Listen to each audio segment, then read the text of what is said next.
I have one more request. Our wait staff and kitchen staff, they receive no gratuities. So we pass this jug around. So if you had that meal ticket or you dined in the dining room, you know the rest. Well, now for the main event. I ran into this guy. I didn't run into him. I listened to him at a tournament. I was wondering if you'd want to run into this guy or not. And he is, let's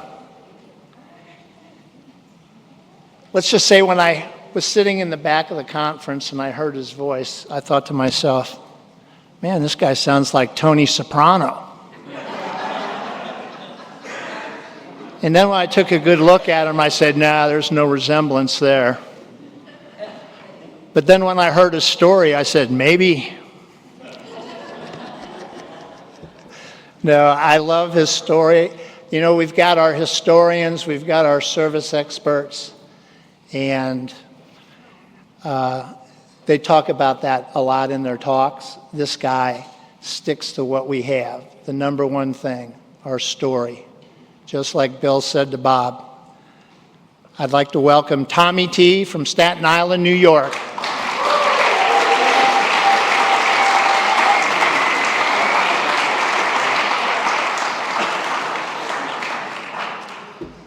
Hi, everybody. I'm Tommy T. I'm an alcoholic. I'm really happy to be here. Everybody's been just so wonderful. I definitely, well, my sober date is April 8th, 1995. No, I forgot to stand. So did Phil. But I think Phil's sobriety is being investigated by a committee at Intergroup. So we'll see how that goes. Good luck with that, Phil. Yeah, and I didn't come to AA willingly when I came here, as none of us did. But before we get started, I do want to say a few thank yous. First to the committee, everybody that's been involved in these. I do service back in New York. I was the chairperson of New York Intergroup, and if you want to take a spiritual test in patience and tolerance, work for Intergroup. You know, everybody wants to tell you what you're doing wrong. So I loved one of the ladies, I think it was Friday night, said, well, when you're on the committee next year, you can give us suggestions. You know, that's just a great answer, and you can smile when you say that. AA teaches us to do that. But Becky and Brian, I usually rip up my hosts, you know, like I always have something that I can say about the host, but this guy is just so nice. I really don't have anything. And then you sealed the deal by offering my wife the toast you had already toasted. And she told me before we came down, don't you dare make fun of Brian. So you got a big fan here, Brian. She's a big fan, and I listened to my wife today. That's another thing you guys have taught me. Listen to the wife. Happy wife, happy life. That's for sure. And God, you know, those are the things you taught me here. But everybody's been so wonderful. I also want to thank everybody that stood with 30 years and more for keeping these rooms as imperfect as we are here for guys like me when I walked in, because this was the last game in town for me. And you know, we have grandkids now, we have children now, and I don't want to put the hex on them, but I think they're going to need you folks. So keep it tight, all right? Keep it tight. Keep it going. You know, we never think we're going to come in here and find God in a church basement. We're not sitting home. We just hit mega, and we got the trophy wife, and everything's great. And let me go hang out with some old guys and find God. You know, that's just not what we do, right? When I came in here, I was pretty beat up, and you folks just showed me something I didn't even know existed. And at some point, I definitely will get emotional, because this is a very emotional thing to me. From the man I was, or the boy I was in a man's body when I came to you, to the man that stands in front of you today is truly a testimony to Alcoholics Anonymous and the power of God. Because no human power could have changed me around. I'm definitely 1,000% convinced in that. Back home, I'm the proud participating member of the Decker Avenue Step Group. We're a 12 and 12 group. We meet on Monday nights on Staten Island. So if you're ever visiting the big city and you make a wrong turn and you find yourself on the wrong way going on the Verrazano, you'll find us. And it's the only way you'll make Staten Island. But if you come to us, you will get a nice warm handshake. You'll get a real bad cup of coffee. But you won't leave there without a new big book and a bunch of phone numbers for sponsorship. And if you stay with us, you're going to go through these 12 steps. If you stay a little longer, you're going to go through the traditions and the concept. And we're putting you in the service structure, because that's just what we do. Whether you like it or not, you're going to do service. And it's a recipe that works and keeps some longtime members there. And I wouldn't have it any other way. I've been a member there for 26 of my 28 years of sobriety. And I've only probably wanted to leave the place about 50, 52 times. You know, I mean, I come from a line of sponsorship, though, that tells me, well, do a little inventory on that and see what's going on. You can leave if you'd like, but not with a resentment. So we do what we're shown here. We share it with another person, and we realize, well, basically me, so I guess I'll go back to home group. So, you know, it's just I'm not accepting of what's going on. And but it's been working. And I really, for the new folks, I recommend that you get a sponsor, a home group, and get into these 12 steps. Just make it easier on yourself. You know, I'm not a big fan of keep coming back. I'm a big fan of stay. Because nowadays, if it's the same it is here as it is in Staten Island, we're losing a kid a day. We're losing newcomers a day. And it's not a relapse like when I came in '95, where, you know, you lost your wife, all right, she finally threw you out, you lost the job, you cracked up the car yet again, you did some jail time. Maybe you come in with that little twitch that doesn't leave you for a while, or the big limp because you fell in front of a train, or, you know, the normal stuff that we go through. But now these folks are just dying, because they end up messing with that other stuff, and it's a 50-50 shot. You're playing a dice game today, you got better odds there than you do going out and having a relapse today. So stay. Stay with us. Do the little things that we ask you to do here, and stay. And I don't care if you have 49 and a half years tomorrow or 26 days, it gets better each and every day, each and every year here. If we do just take the suggestions that those before us have done and do it, it's just a wonderful, wonderful life, a life I never dreamed existed. When I came to you in 1995, I came in on the heels of my last arrest, hopefully. I haven't been arrested in sobriety, so that's a plus. But it was my third DWI, but somehow during the evening I ended up with a loaded handgun and some non-conference approved party favors in the back seat, and it was about my fifth arrest at that point, and things got a little serious, and they said I was going to do a year in jail mandatory for the gun. I was in good shape back then. I was in the gym all the time, and, you know, I figured if I looked good on the outside, you wouldn't know how bad the inside is, and I was trying to hold it together and thought I was a pretty tough guy on the street. When that prison door closes behind me, I turn into a 3-year-old girl that you just took their favorite toy away from. I'm like, and you gotta live that. Somebody mentioned it, the double life, right? Like, what are you looking at? When's my mother gonna post bail? You know, like, I'm a mess. I'm honest with you. This is what you got in front of you. You know, but to get here, I qualify as an alcoholic. When I came to Alcoholics Anonymous, I introduced myself as an addict and an alcoholic, and I drove the old timers on Staten Island crazy.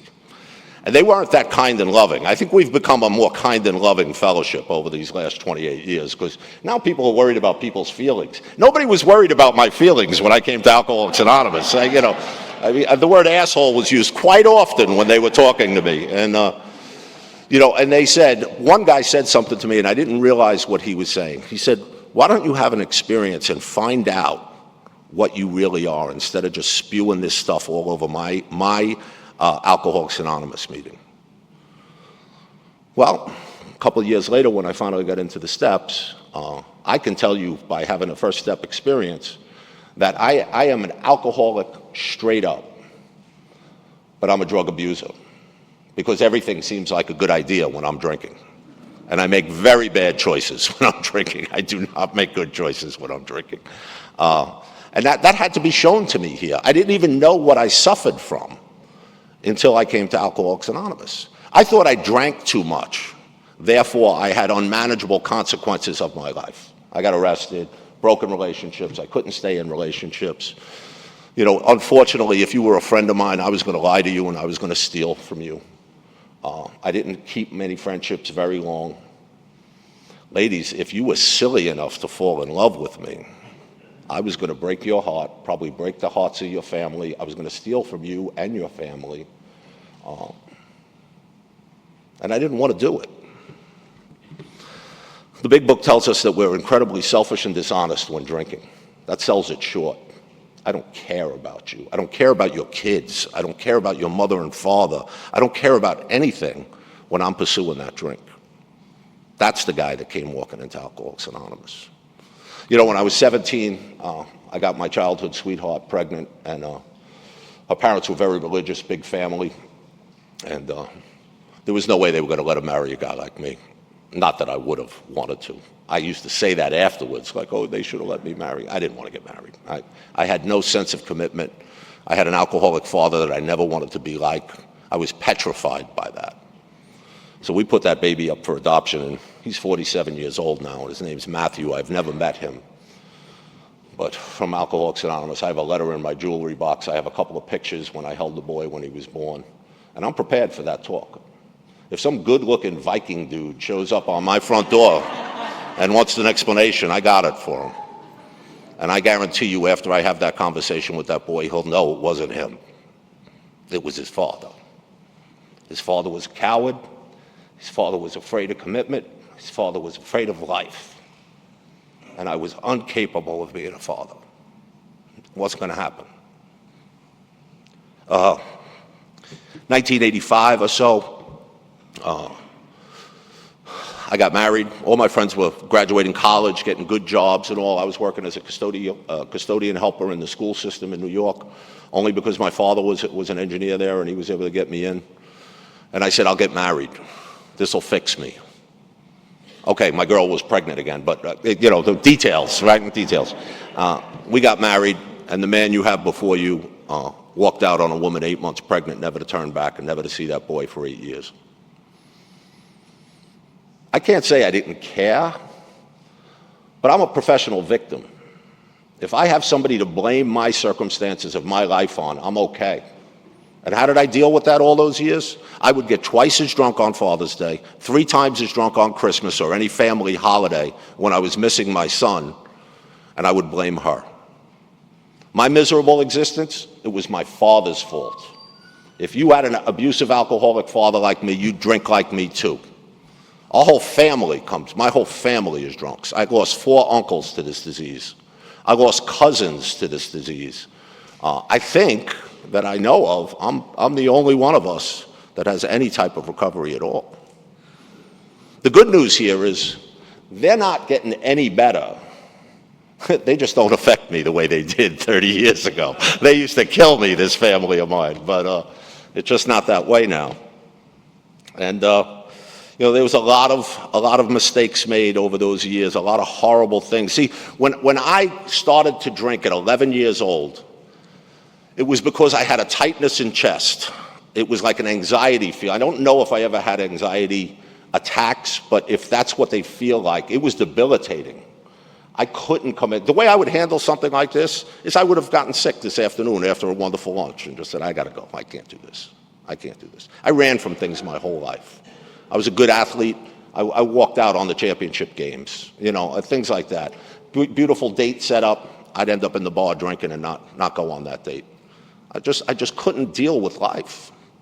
So when I drank to loosen up. You know, I drank to get the courage. I drank to get the beer muscles. I drank to talk to the girls, to fight with the guys, to try to fit in. And I tried to fit in everywhere, but I fit in nowhere in my head. Now, on the outside, because I know this from the amends process, many of my friends said, you know, I never knew you were going through that. I said, I know, and that made it even worse because of the double life that we lead. Trying to fake that you're okay when you're not okay is not easy. And I know I'm in a room of people that know that because I see their heads nodding. So, at the end of my drinking, you know, drinking worked for a long time. We will always say that God does for us what we can't do for ourselves. Alcohol did for me what I could not do for myself back then. And it worked for a very long time for me until it stopped working.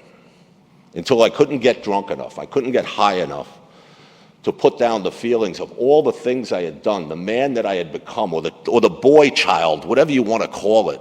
But at 35 years old, I was a mess when I came to you folks. The arrest, it was just one more consequence. It was the inner feeling. When Bill says he sunk into that bitter morass of self-pity and quicksand was stretched around him in all directions, I get it, Bill. I get it. I didn't know what to do. I didn't know where to go. I knew about Alcoholics Anonymous because I had been in many treatment and outpatient programs, but they're so easy to lie to. They're not us. You can't lie to a sponsor. Like, I laugh at guys nowadays when they try, oh yeah, oh right, you have a job now, so you can't make home group. I got 4 kids, 3 grandkids living in the house. I went to college in my 50s, but you got an 8-hour-a-day job now, so you can't be an AA member, right? You know, no, you're not gonna get away with that stuff with some of the old guys in my group, you know, it's a lot of fun. But I didn't know how to live. I was $100,000 in debt to the IRS, and to credit cards and things like that, the legal debt, but that wasn't the problem. The problem was the $38,000 to the soprano types, the loan sharks, the drug dealers, the bar owners. Those were the guys that scared me. So when I first came to Alcoholics Anonymous after that arrest, if a car backfired on Staten Island, I jumped over the hedges. I thought somebody was taking a shot at me. I couldn't go places. I couldn't look, you know, I would hide. I would take different alternative routes to get out of the way of things. You know, I love that newcomers nowadays, they have the availability to go to a treatment program and stay 6 months, 9 months, 12 months, come out, go to a halfway house, take some culinary arts, you know, classes that a grant pays for, and their big decision is, should I go to the 10 or the 10:30 meeting, right? I was in Supreme Court. That ex-wife of mine came out of the woodwork and was asking for 8 years of back child support and a skin and paternity test, and I said to her, oh, nice timing. Nice timing, you come out of the woodwork now. Because it's about me, it's not about her, and the fact she can't pay for the kid. I had so many things going on. I was in lawyers' offices, parole offices. I had to wear a beeper. For the older folks here, we had beepers back then, and if I got a beep, I had to go to my parole officer and pee in the cup. Had an hour to get there. Had to tell my boss about it. Yeah, you know, I got jammed up, I gotta do this, I gotta do. It was horrible. It was horrible. And I was going through that, and I did not like AA. I have to be honest with you. When I went to my first meeting, I saw a bunch of guys like Phil. I said, I'm not having this, you know. Those guys were old, man. I was 35 and in good shape. I wasn't sitting with you guys, you know. And they just smiled, and they just gave me the little wisdom they had, and they said, sit down, kid, and I was the kid back then. And I listened. And we were talking about it before. There was not a lot of step work or spiritual work going on in Staten Island AA in 1995. I know a couple of years ago down here, you had a friend of mine come down, Peter M. from Florida. And Peter was a man of conviction way back when. And he would walk around with his big book, and they would call him Padre Pete, and they would say this and that, and, you know, but he was a man with an answer. And he was here to shout the good news as I am here tonight. And I don't care what anybody thinks about what I'm saying. It's my experience. You can't shake me off of it. God works. We just have to do a little bit on our part. And so there was a little transformation going on Staten Island back then, and I didn't know it at the time, but I was almost 18 months clean. And I've only gone to about 10 AA meetings at that point, because I was in 5-night-a-week intensive outpatient program and doing drug testing and court appearances and probation officers and all that other stuff, and trying to work at a job that I knew if the big bosses found out about my trouble, I was fired. So I'd go to work every day thinking I was going to get fired. I might hit an AA meeting once a week, but I did start to meet a few people in AA. And the one thing Staten Island had, don't think I stand up here and bash our fellowship, because that's not the case. The fellowship of Alcoholics Anonymous is one of the most powerful restorative things that there are. You know, I call Alcoholics Anonymous our unfair advantage. In business now today, a husband to a crazy alcoholic wife, and our lovely children, that's you, Cheryl, and our children and our grandchildren are living in our house and all. I'm able to function in that role, in those roles that God's assigned me, and I don't think I deserve to be in any of them. I don't think I'm good enough to be in any of them. I doubt my abilities all the time. But I loved when Amy was talking about she walks in the woods and prays to God. Chuck Chamberlain said one time when he was asked, you know, how do you pray? And he said, I pray constantly. I pray constantly. I'm talking to God all day. And he's my bud. He's my buddy. He doesn't even matter if I curse at him once in a while. He just laughs at me, you know. And then he gives me the answer, and sometimes that answer is no answer. Tom, wait, don't be so selfish. But I always get my answers from him. And I never knew a life like this existed. But slowly, these guys got me. You know, I say, I didn't find a God in the rooms of AA. I found God in a diner. The old timers, we were big on the fellowship in Staten Island. They would take you to a diner, even on a work night. They were retired, but I was working, and they'd sit with you for hours and listen to your newcomer nonsense. You know, all the problems we create in our lives and then want to blame other people. And they just listen. Oh, well, that happened to me too, and you'll get through it, and this is how you're going to do it. And they were just great guys. And I got plugged in enough that when a life experience shook my world, these guys were unbelievably supportive. And so we had a guy, Don Pritz, and Mark Houston, and Joe Hawk, and Peter was sponsored by one of them back then. They were doing these big book workshops on Staten Island back then. And I didn't know this, but some of the old guys on Staten Island broke the don't drink and go to meetings kind of code and snuck into these big book workshops, you know? And I was going through, and I was going for a promotion at work. So I was there 18 months. Everything was going fairly well on the outside. And I was talking to an old guy named George, and he said, listen, Tom, you can stay right where you are in the city of New York working in that school. You'll be fine. But you'll never advance. And that might not be a bad thing. He says, but in AA, we take responsibility for our past. We work through it. We use it for an asset. I didn't understand what he was telling me at that point. But he said, I think you should put in for the job. And he said, and be truthful on your application. And I did that. He said, put it in God's hands. I listed all my arrests. I did everything. I put it in. God fired me. The victim I am, I blamed AA. I blamed George. I blamed all you folks. Looking back, maybe many of you experiences like this. I never know why I'm going through something here. I never know it when it's happening. I'm too into it. You know, it's painted on my eyeball. It's all I can see. But give me about 3 months and my sponsor. I'll tell you exactly why it happened. Why did I get fired from a 17-year career at the Department of Education at that point? Because it was all about the money for me here. It was about if I get her, I'll be okay. If I get that car, I'll be okay. If I just pay that one bookie who's really looking for me, I'll be okay. So I'm working overtime. I'm doing all the things monetarily. And the big book even tells us, if we put our finances before our spirit, we're in trouble. And I was not doing anything for AA. I was the guy on the outskirts. We got a guy at our home group, you know, he comes, stands in the back and doesn't really do anything. He's always talking and everything. We call him 3 points. You know, he's in the game, but he's not driving the hoop. He's not coming anywhere near the basket, you know. And that was me. So God removed that from me. And God gave me the gift of desperation because at 18 months, with nothing in my system for 18 months, I wanted to kill myself. But like I told you, I'm a coward. I couldn't even pull that off. And there was 3 members of Alcoholics Anonymous who saw a young man slipping away from you guys. And one guy was this guy, George. He was Lucky George, they called him. He was a bald-headed bookie from Brooklyn.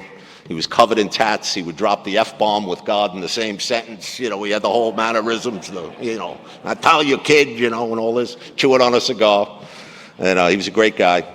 I had Keep It Simple Richard. He was a retired fireman. That was his nickname in the secretary notes.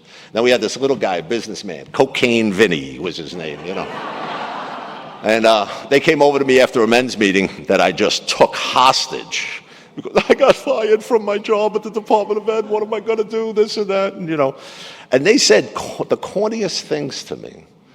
But when I look back at it, if you would have hit me with a big book or something that day, I wouldn't have listened to you. But George came up and said, Tom, there's 3 billion people in China. None of them work for the Department of Education, and they're all doing quite well. Don't worry about it. You know, it's just like they didn't give me the grace of feeling sorry for me. And it's exactly what I needed. And then Richard came over and said, Tom, God wants you on the golf course tomorrow. Didn't you hear what I just shared? I don't have any money to play golf. I'm not even going to be able to make my rent. He said, we didn't ask you for a financial statement. We asked you to play golf. We'll pick you up at 8 o'clock. They pulled up in front of my house and they said the most spiritual words you can ever say to anybody in Alcoholics Anonymous. Get in the car. And these guys kept me, it takes about 5 hours to play around on Staten Island. And they just pelted me with recovery. They just made me feel okay. See, I felt okay with you guys at the meetings, after the meetings, in the diner, on the golf course, whatever. It was those 22, 23 hours the rest of the day that I had no answer for. I prayed, but it felt like it was going nowhere. I read the literature. I didn't even know the steps were in our big book. You would think, like, now you're at step 3, might have been a little, hint, but, I just read it like it was a book, I didn't get anything out of it. But Lucky George was in the golf cart with me, and what I didn't know was he went to one of those big book workshops, and he was on fire, this old man. And he told me things that I had not heard in 18 months in our fellowship. He said, I guarantee you, you do not have to feel the way you do today. It can get better each and every day. So when I talk to somebody now, and I love the shirt you guys have here with one day at a time on it, I never tell anybody one day at a time, stop. I say, one day at a time, and it's going to get better each and every day if you stay with us, if you stay with us. See, because one day at a time back then was like a jail sentence to me. I was looking at the clock, and I'm like, all right, I'll go out at 11 o'clock. It's 5 to 11. I'll go out at 11. All right, 10 after 11. One time I got dressed. I was going to go out to the city. I had some money. I wasn't spending it anywhere but AA, so a couple bucks in the basket. It's not bad. I'm saving money. And I get in my car, and I open up the glove compartment for a lighter, and a meeting list falls out. I never had a meeting list. One of you guys stashed that in there. And I saw that there was a midnight candlelight meeting, and I said, you know what? I'll go out after the meeting. Went to the meeting and never went out. I can't tell you how many times the fellowship stepped in that early sobriety and just stopped me from doing something really stupid. When I was going through those court cases and had to travel over to Manhattan, I'd be on the ferry and I'm so nervous, like a couple of drinks would help me. A couple of drinks would help me. There's a bar right on the other side of the Staten Island ferry in Manhattan. And they'll come, what are you guys? Hey, Tom, what are you doing? I got to go to court. I'm not doing anything. I'll go with you. This guy Ray sat with me all day in court one day, right? I mean, things like that happen to me over and over again. Just God working through us. But he knew I wouldn't see it if he came directly to me. I wasn't in that frame of mind, so he sent you guys. And George was saying things to me in that golf cart. He says, I'm worried about you, kid. I see that you're distant in the meetings, and I'm really concerned that you're going to drink. And I said, George, I'm not going to drink. I know that's not my answer. I said, but I want to kill myself, but I'm too much of a coward. And he said, I know. He said, but that'd be a real permanent solution to a temporary job problem. Don't you think you're being a little dramatic? I just told you I'm going to kill myself. How about a pat on the head or something? He didn't give me that slack. And it's exactly what I needed. And he told me, if you're willing to come to my home 1 or 2 nights a week, because he was retired, I was fired. And he said, we will read the big book of Alcoholics Anonymous, because that's where our program is. He says, I won't tell you anything to do that's not in that book. He said, I don't have a program. AA has one, and it works really well. I'm willing to show you what was shown to me. That was very attractive to me. He said, I'll cook dinner. I will give you a cassette tape. Yes, I'm old. A cassette tape that'll reinforce it. It was a big book workshop that Joe Hawk did in California in 1990. And it's just wonderful to go through the book with that tape. And he said, I'll give you that tape. You can reinforce what we read that night. And you have your own experience. You've put too much work in here, Tom. Don't leave before the miracle. And I was like, okay. And I started to go to George's house on Tuesdays and Thursday nights. And I'm telling you, I had a wonderful first step experience.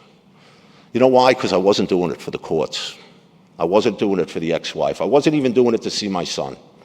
I was doing it because I thought I was going to kill myself. And I got jacked up when I was going to George's house. I'd get in front of his house at 7 o'clock. We met at 7:30. And I'm like, all right, I'm too early. What's the proper time to go in? Oh, let me read what we read last week. I was a good student because desperation had me. And I soaked this stuff up like a sponge. I remember George, in the doctor's opinion, said, what's up? My mouth must have dropped open or something. And I said to him, I can't believe that they wrote this book about me in 1939. There it was my phenomenon of craving. I thought I was weak-willed. No, I have a disease of alcoholism. I can't have a drink. My body physically can't have a drink without wanting another drink. And I have that obsession that is driven by the spiritual malady. I feel so bad sober that even if there's consequences and bad consequences to my drinking, it's better than the feeling I have sober. I'm going to drink again without an answer. And George showed me that, and we spent a lot of time in step 1. Now, the whole process of the 12 steps for me on that 2-week thing was only about 3.5 months, start to finish. But we stayed about a month in step 1 because he wanted to really beat me down. And he was not nice. And when I would start to disagree with some of the unmanageability of my life, he said, Tom, you're living on your mother's couch. Oh, that's not nice, George. It's true, isn't it? Like, he didn't back up. He didn't, like, say, okay, I'm sorry about the mother crack. No, he just kept hitting me with that stuff. Well, it seems like you're running your life pretty well. You working now, Tom? No, George, I'm not working right now. Well, maybe you could try a different way. Maybe life will turn around for you. Just try it. He was really good. And he was not a big step guru or anything. Funny thing that I found out later, because I was on George's anniversary meeting and on Zoom, he said, I only worked with one guy. He said it was this guy, Tommy T. in Staten Island. He said, but he turned out to be a really good one. He's been working with guys ever since. I never knew that until a couple of years ago. It blew me away. What happened was we went through these 12 steps, and when we got to step 2, it was the God thing just threw me off, because I had the God of my childhood and a punishing God. And I thought I did so much bad that there's no God that would love me, right? George flipped all that around for me. And he said, are you willing to believe in a power greater than yourself? And I said, George, I have to. I've made a mess of my life to this point. He said, I agree with you. You have made a mess of your life. But God can make that right. He's made mine right. And he shared things with me. And he just made it so easy for me to do. When we did step 3, we knelt down on his ceramic kitchen floor, and we held hands. Now, I'm a guy that's not praying back then. I don't kneel down for anybody. My hands were shaking, and they were clammy. Like when you get married. I mean, it was nervous. I was nervous, not with you, Sheh, the first two times. But what's the miracle of that is we got up from our knees, and I didn't understand it. Could you imagine if you sat with a newcomer and said, okay, this is the evening that you're going to turn your life over to God. You're going to serve God for the rest of your life. Your life is no longer your business. I mean, if we explained it that way, I think a lot of people would run out of the place with their hair on fire.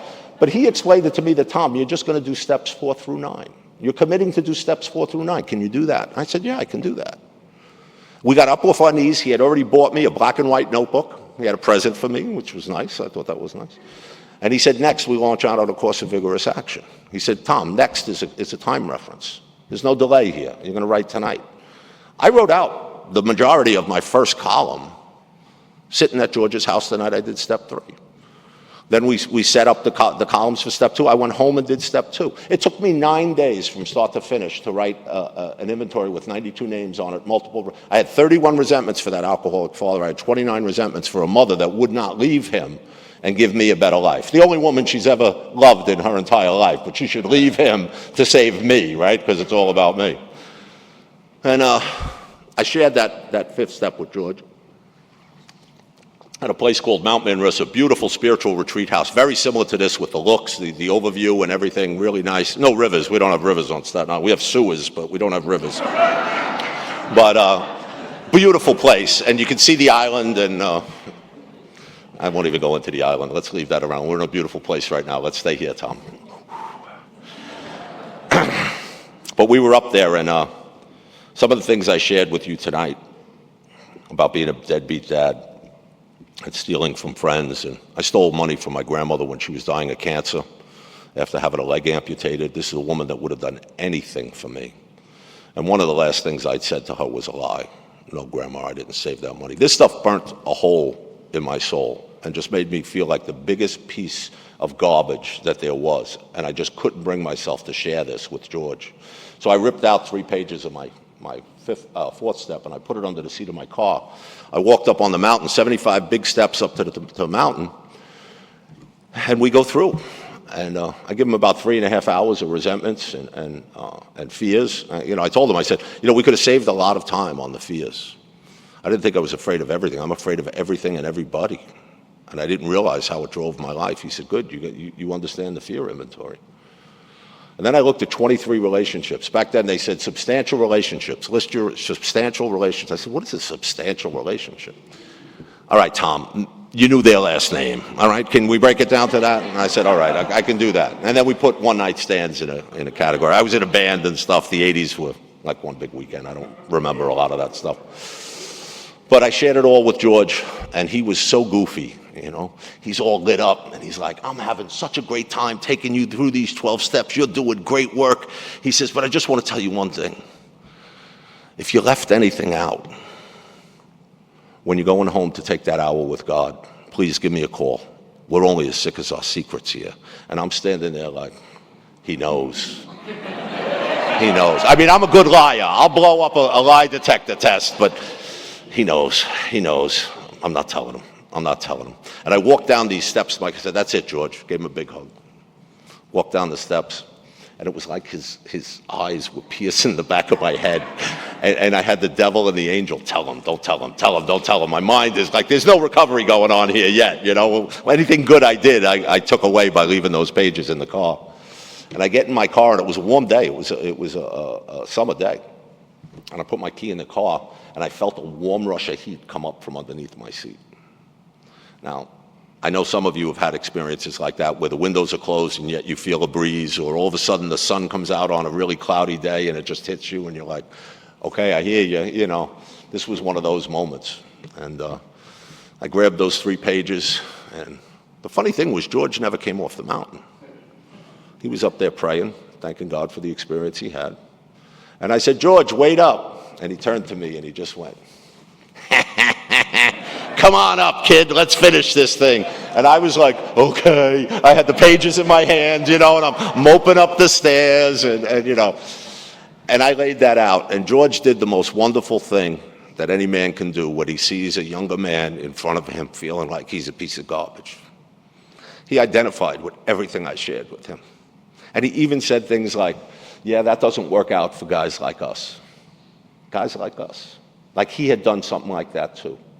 And one time he said, you know, I never got to do that, but it sounds like fun. And this was my worst stuff, like all sexual deviant stuff and everything, just bad stuff. And he just made it like it was nothing. Then he gave me the biggest hug. He said, tomorrow night, my house, we're doing 6 and 7. I'm cooking pasta.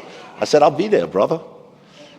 The miracle of the 5th step for me is I went home and I put my head on the pillow that night and I went to sleep.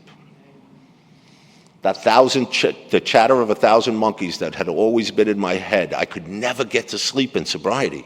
To the point where the old timers said, nobody ever died from insomnia. Read the literature. I couldn't sleep. I always had a substance in me for all those years. I never slept in early recovery.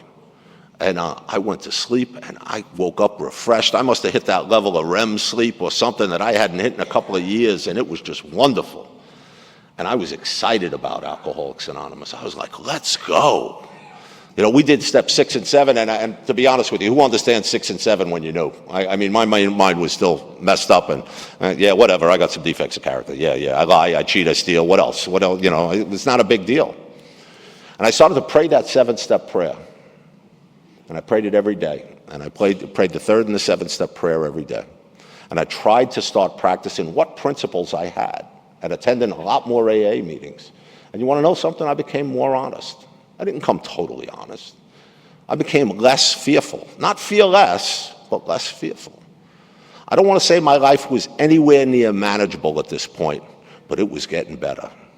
And the tightness of chest was just not there anymore. And when I was going to George's house, I'd get excited.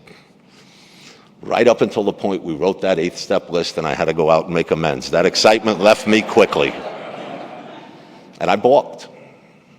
There was just too much money. You know, our friend Sheldon down in Las Vegas, he says, oh, steps 8 and 9. I got to speak on 8 and 9. He says, ooh, that's expensive. You know, and that's how I looked at it. Like, these guys are going to kill me. I know every outcome for every amends. If I could change any line in the big book, it would be in our 9th step where it says 9 out of 10, the unexpected happens. 10 out of 10, the unexpected happens. Just God's way of telling me, Tom, you have no clue what I got in store for you. And I went through there, and for 10 days I didn't do anything. And what's a guy like me do? I stopped going to the meeting George goes to. I don't call him. Back then, it just started to have caller ID on the home phones. Oh, that's George. I'm not picking that up. You know, ooh, it was like, no, I'm not doing that. And I'm just ducking him. And then I'm standing out in front of a beginners meeting, which I knew George would not attend. And I'm hanging out with a couple of my road dogs. We're smoking Marlboros. We're eyeing up the newcomer girls, you know, like we do. And this guy, Postman Bobby, comes by. He's got 30 years.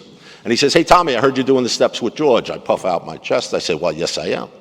He said, I'd like you to come down and share at St. Mark's Step on Saturday. I said, I'll do that. I'm good AA.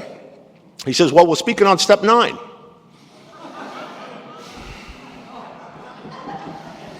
Well, Bob, I have a list, but I haven't received instructions. I think I told him. I lied. Of course I lied. I don't think I've received instructions. He said, well, why don't you go try to make a few and let us know how they turned out? And he just pat me on the back. And he walked away. And then the guys I was with were like, oh, and we'll be there to watch, you know? So like now it's my fear of being judged, fear of not being good enough. So I called George like a little puppy. Now remember, I'm 36 years old now. I'm in great shape. I mean, I'm a beast back then. And I'm like, George, can I come over? I got to review the 9th step. And all George said was, I was praying you to call. Don't stop, Tom. Don't stop. There's nothing to fear here. You're not doing this alone. You're doing it with God. And it's the 9th step where I met God. I totally believe that nowadays. So I had to look good at a meeting, so I had to do 4 quick amends, and so I picked my immediate family. And the book tells us to go to our family and clean up, but you know, I figured it was easy, I could do it. And I made amends with my mom. And moms are just wonderful. And it was very emotional. And we were trained well back then. And it was, you know, after I was crying and talked to her about all the money I stole, and I had pushed my mother down one time, I wasn't a good son. And I said, Mom, these are the harms I'm clear on. Is there anything else that I've left out? And she just looked at me, we were both crying, and she said, you left out a bunch. And I started to say my 7th step prayer, and I was to sit quietly. And my mom had MS, she had a bout with cancer, she was married to an abusive alcoholic for 40 years. My mother had a hard life. When I listened to you, Diane, I wish my mother would have had Al-Anon. And she went on to tell me that this last 18 months that I've been in Alcoholics Anonymous have been the best time of her life. That she's seeing me grow into the man that she always wanted me to be. She said she didn't care about the money that I stole from the house, because if it got me out of that house and got me a couple of nights' peace, it was well worth it to her. And she was so sorry that she couldn't have the courage to leave her father and make a better place for me. 29 resentments for my mother fell that second, and we became best friends. And then you folks showed me over the next 7 years how to be a son that could even change a diaper, and to take care of my mother until the day she died. And she died holding my hand. You guys gave me that. I miss my mom.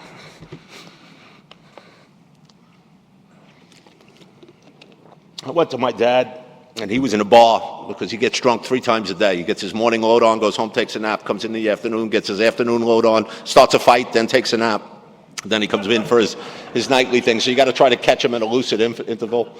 I poured my heart out to him, and he said, yeah, don't you got to go make a coffee for those assholes? And I said, yeah, actually I do, Dad. I'm going to home group. I just wanted to stop by and try to clear my side of the street. And I gave him a kiss, and he tried to resist, but I'm stronger. I went, you know, make you love me. Don't worry about it. We'll get this done. And I did my sister. It was uneventful. And then I'm going to the meeting on Saturday. It was like a 5 o'clock meeting on Saturday. And I wanted to go to my grandmother's grave. And I had never been there because I went to the wake, but I decided to go to the bar instead of the burial because it was too painful for me. Horrible kid at 16. So I knew the section, but I didn't know where my grandmother was buried. And I'm walking in, I have a letter in my pocket that I'm going to read, that I've already read to my sponsor. And I couldn't find it, and it's getting late. I got to go to the meeting. So I was at the one corner of the cemetery, and I walked diagonally back to my car. And if I parked my car where I'm standing right now, my grandmother's headstone was right here. And I walked into it, and I saw Anna, and the hair on my neck stood up. It was a bright, sunny day. And I took the letter out of my pocket, and I'm a literate guy. I can read, and I couldn't get the words out of my mouth. I started crying like a little kid. Like, people were looking at me like, that's strange. What's going on over there? And it was a brief letter. It was, Grandma, I'm so sorry that when you passed, you saw the boy that you did in front of you. I know you did everything for me and did nothing but love me, and I threw that back in your face. But I believe that you can see me, and I believe that you hear me. And I'm a member of Alcoholics Anonymous now, and I'm praying on a daily basis, and someday I'm going to make you proud of me. That was it. It's only about a paragraph long. I don't remember walking to my car. I don't remember driving to that meeting. I don't remember what I shared for 15 minutes at that meeting. But I had about 10 or 12 guys come over to me after that meeting and say, bro, whatever you're doing, don't stop. You are a different man. Whatever it is, don't stop. And I went on fire with amends. I was unemployed. I just went running around to everybody. I believed God had me. My sponsor used to tell me, if you're nervous before an amends, open your passenger car door. Take the things off the front seat. Make room for God. Let God in. Close the door. Bring God with you to your amends. And I did this corny stuff. I'd walk into an office and I'd had a business amends to make, and there's 2 chairs next to the desk. I'm like, yes, God's here. I'm going to be okay. I mean, it might sound so corny, but I went on a tear making amends. I made like 90 amends in about 2.5 months. They were running away from me in AA. Oh, Tom's making amends, hide. I was just pulling people out of meetings. I did this, I did that. I was not a nice guy. And George at one point said to me, don't you have to make an amends to the Department of Education? And I said, I was hoping the court case would be over by then, George, but yeah, I do.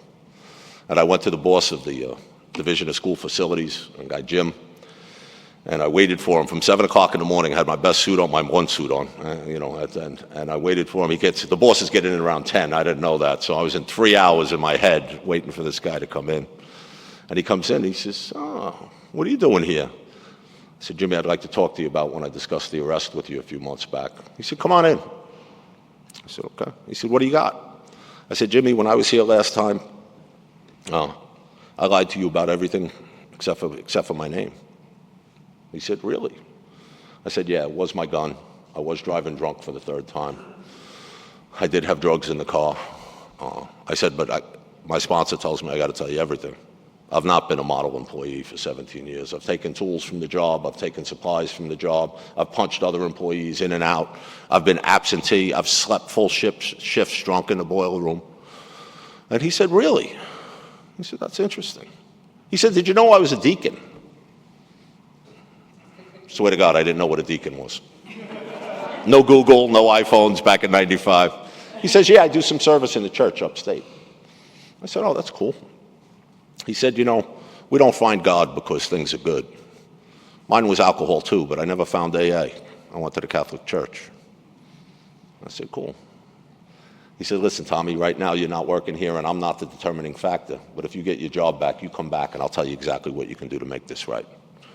I walked out of there on fire. I don't even think my feet hit the ground when I left there. I thought this guy was going to throw me through the plate glass window, was going to end my career and all this. And what happened was, about 10 months later, 10 days later, a certified letter comes, and a case that had been stalled for almost 12 months. All of a sudden, they're willing to hear my case, and I go before this panel, and attorneys pound me on the stand for 2 hours. But the thing that's different now, in all the court cases I've been in front of, is I was prepared to tell the truth. I had my AA folder with me, with my sponsor's letter, all the outpatient I had finished, home group members, guys that I sponsored at that time. I was sponsoring guys. And I had my 2-year coin. I had celebrated 2 years. And my sponsor said, you get nervous, you just rub a hole in that bad boy in your pocket. And I went in there and I answered them so honestly. To this day, I don't think these attorneys or this, he was like a mediator, understood who they had on the stand, because I was just, no, I'm sorry. No, that's probably true, but I can't verify that because I was in a blackout. That's how I get when I drink. I believe they were my drugs. I just don't remember buying them. I don't know where the handgun came from, but I'm assuming it was mine. You know, I mean, these are the answers I'm given. I'm unshakable up there. I'm just like, it's in God's hands. And they read the AA file, and we go out. Now, all we were looking for was my union job back, just a chance to go back to step one and, you know, start my career again.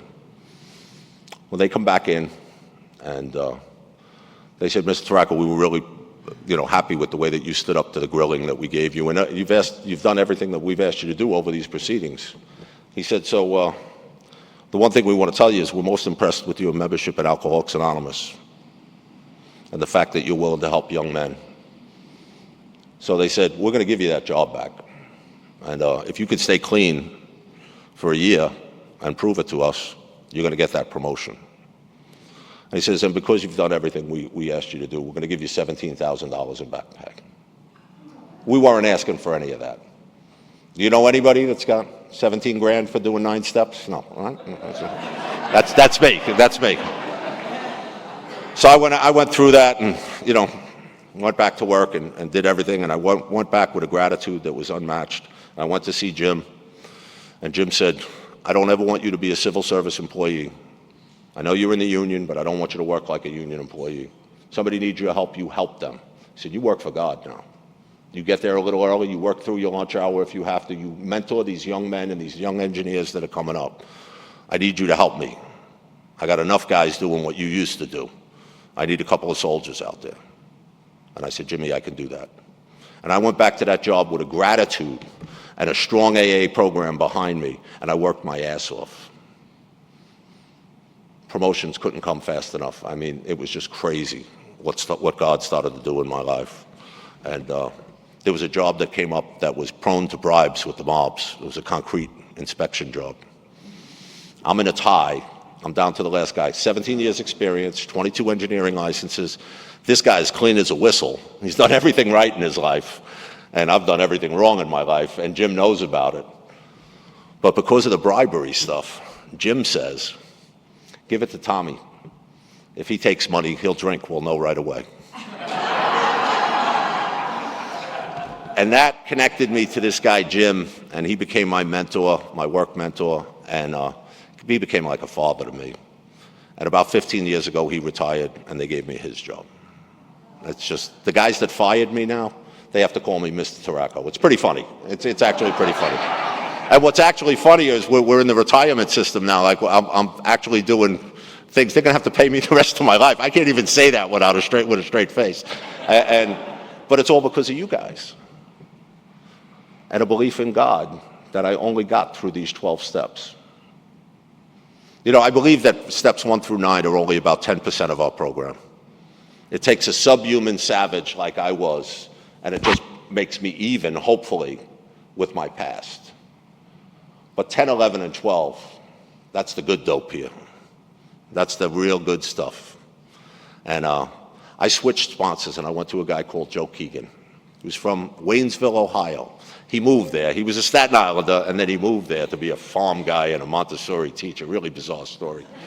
But I had a 24-year run with Joe, and he died at the end of COVID to congestive heart failure.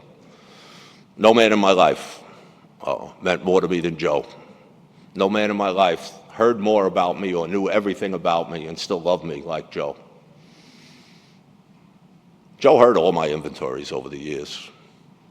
So when Cheryl comes walking into home group 17 years ago, I said, no, I'm not going anywhere near that. That is trouble. That's crazy. But unfortunately, one of the traits of this alcoholic is I love crazy. You know, like a moth to a hot flame, I got drawn to Cheryl. And but for those of you in the audience, I waited until she had some sobriety and she was making amends and she was in steps 10, 11, and 12. I held back any of those thoughts that I had. And I talked to my sponsor about it, that I was developing feelings for her. And we developed a friendship. Joe said to me, you do not lay your hands on that woman until you can tell me you're going to take full responsibility for her 3 children, like they're your own. I said, that's a little harsh, Joe. He said, I'm not listening to any more of your inventory where your sexual behavior hurts others and you don't care about it. Tell me. He never spoke to me that way. I said, okay, Joe. He said, it's time you start growing up in Alcoholics Anonymous. And I said, okay. Cheryl and I had about a 14-month courtship. A lot of kissing, a lot of bumping up against each other, but nothing more than that. We'd actually push ourselves away in front of the house and like, I gotta go, you know, that kind of stuff. And here we are 17 years later. Two of us are two-time losers. When we had our about third anniversary, we said, hey, we beat all four of our previous marriages already, you know. She's my best friend. And Joe Keegan showed me how to be a father. Joe Keegan showed me how to be a good AA member, how to be a good husband, how not to be so deadly afraid of these things, these gifts that God give us. Joe taught me even in death what it is to be a sober member of integrity in Alcoholics Anonymous. I used to call Joe at 9:30 at night every Tuesday, never miss. Share my 11-step inventory, a week's worth of inventory with him. And when you're sharing about, oh, my wife didn't greet me the correct way at the door and the guy's dying, it's a little tough. And I said to Joe, I really feel silly sharing this inventory with you in the condition you're in. And he said, a half hour listening to your stuff is a half hour I don't have to be thinking about mine. He was working with the new guy until the day he died. 2 days before he died, he wrote a vision. He read a vision for you with the new guy. One of the best things I've been experienced in AA during COVID, and I did not like Zoom, and I did not like what was going on with COVID, but Joe's health was failing, and 13 men got on a Saturday morning Zoom meeting at 9 o'clock, and we went through it together. It was all the guys Joe sponsored, and many of them are here. I had the opportunity to just meet about 6 of them at the Rule 62 conference 2 weeks ago. There you go, my man. And we went out to dinner. I know these guys for 3 years. They're my brothers. And we finally got to hug and go out and have dinner and all. But we went through that together, because that's what we do. You know, it's so funny in this world now, right? You get a bad toothache, you can't even see your dentist for 10 days, right? I think I have a medical test scheduled in January. Like, this is crazy. But I have a handful of men in AA that if I say I got a problem, they tell me, I'm putting coffee on, I'm coming right over. There's no hesitation. And that's the connection I have with these guys. And we went through this Zoom meeting. Joe's wife would tell us later she had to prop him up, but he wouldn't miss that meeting. And just out of the blue, we said, why don't we get all the guys we sponsor and bring them to meet their grand sponsor? We had 85 men on that meeting. We had 3 screens plus, if you remember, 25 a screen, right? And all the guys just said, Joe, thanks for making my sponsor the man he is now. He's trying to pass that along to me. Joe was just bawling the whole meeting. But he got to see the power of one man with a book in his hand in Alcoholics Anonymous. There's nothing like it. So my little message of hope here is, I think it was Greg that said, what was it, denial and delusion. What I've seen here, Greg, is complacency. I've seen some great old-time AAs in Staten Island. I used to do GSR. I used to do intergroup. Let the young guys do it now. I stopped working with guys. If you were sponsored by Joe Keegan, you would never stop. I was busted up when Joe died. It's probably the hardest thing I've been through. And I lost both my parents in 35 days in sobriety, but something with Joe. And Cheryl sensed it. She was killing it in real estate that year. She bought me a really nice watch for my birthday. Joe died in November, and I got it. It wasn't that it was the nice watch. It was a watch I've always wanted. I wanted to get it for myself when I retired. But Cheryl went out and got it, and she said, look at the engraving. And it says WWJD. Now, to my Christian friends, that's what would Jesus do. To this alcoholic, it's what would Joe do. I always want to speak from the podium as if Joe was watching. Joe always told me, you make that home group of yours the best home group going, you put the shades up, you make sure everything's ready, you meet that newcomer, and that's what my deal is. I could never pay back what Joe Keegan gave. So when I'm asked to speak, I go. I suit up, I show up for fun and for free. I shout the word of God because that's what this is. I'm sorry if that offends some people here. You'll come around to our side eventually. Little sarcasm there, little God sarcasm there. But I'll tell you, I go to my home group and I'll kid around with the guys. I'll fool around with the girls, although they think I'm like a father figure now. It's not really a good role for me, but I tell you folks, my eye is trained on that door for that new man or new woman who just doesn't show any hope like I was when I came in. And that's why I thank the older folks in this room for keeping these rooms open for guys like me. It's the only game in town. It's the only game in town. So I will always be the AA member that Joe Keegan wanted me to be. And I believe that him, my grandmother, and all those people that I hurt that are no longer that are with us, they're looking at us. And I want to act accordingly. And you folks help me do that. So God bless you. Thanks a lot for having me.